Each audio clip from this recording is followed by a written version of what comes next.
Sa unang araw na pumasok sa silid-aralan, kaba at hiya ang aming nararamdaman.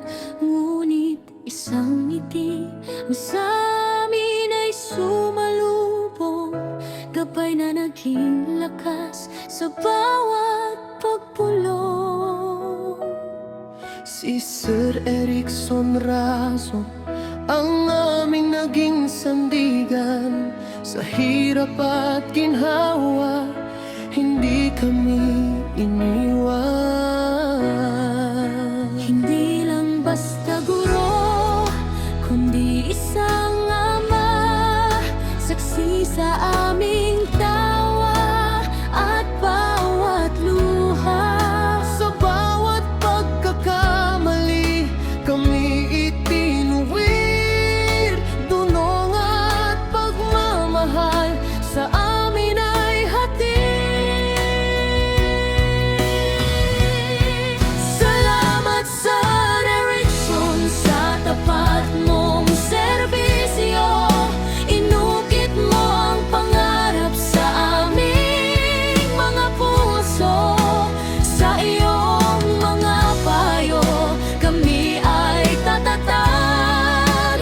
Sa landas ng buhay, ikaw ang aming liwanag. Ano man ang marating, saan man mapadpad, baon namin ang aral na iyong ipinatupad.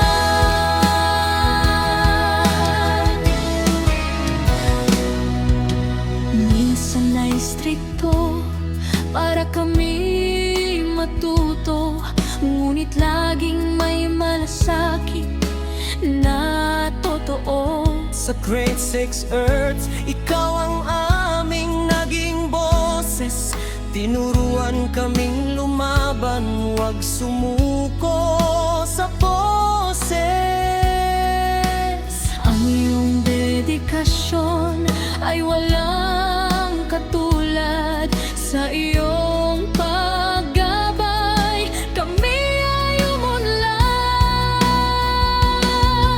Magsasara man ang pinto ng ating silid, ang pasasalamat namin ay walang patid. Isang karangalan na ikaw ay naging guro sa aming mga buhay. Ikaw ay tumimo. Salamat Sir Erickson sa tapat mong serbisyo. Inukit mo ang pangarap sa aming mga puso.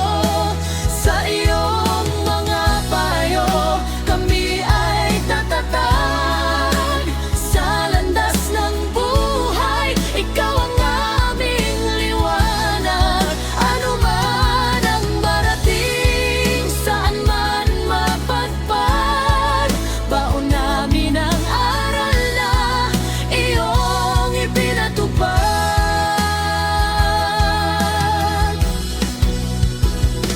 Paalam muna, aming mahal na biser, sa aming mga